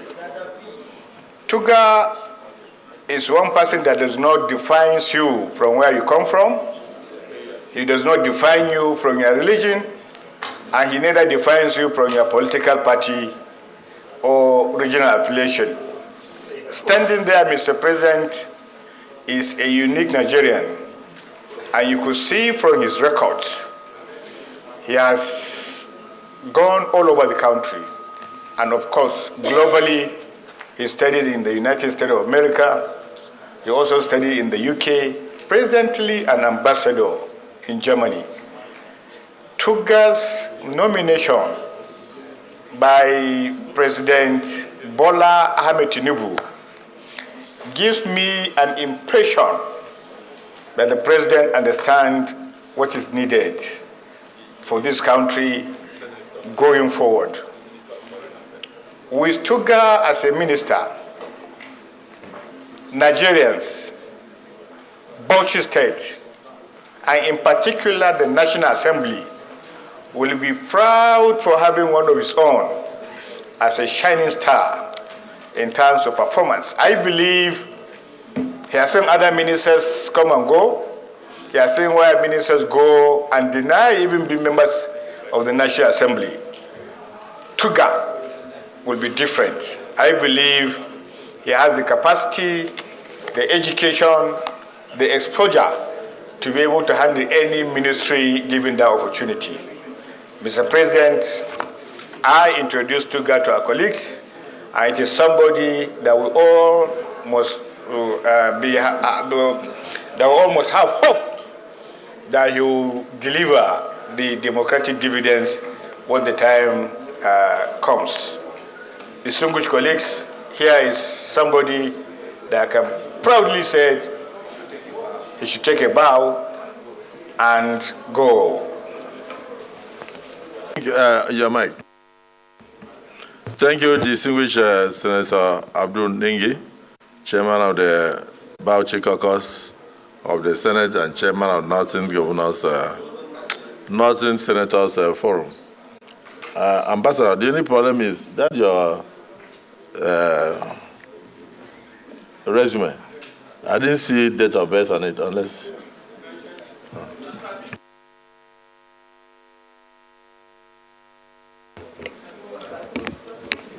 Your Excellency, my birth certificate is actually just outside that door. I can bring it in quickly.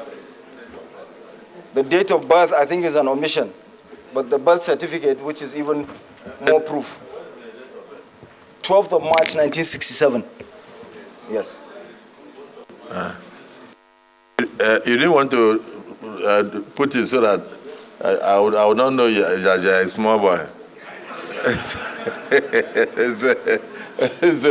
So put it inside, clerk. Get his updated CV that also includes his date of birth and has all the certificates attached. Ambassador, you are a former member of the House of Representatives. Now, outside the few additions that you are going to make to the CV, you may take a bow. Congratulations.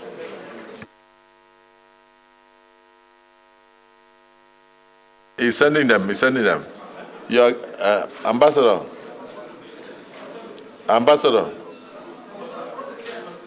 you provide your updated certificate with your academic qualifications attached. You understand?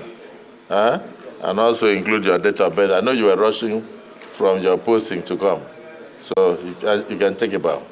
But provide those things so that all the civil senators will have copies. I said congratulations on your nomination, not on your confirmation. We have not confirmed you yet.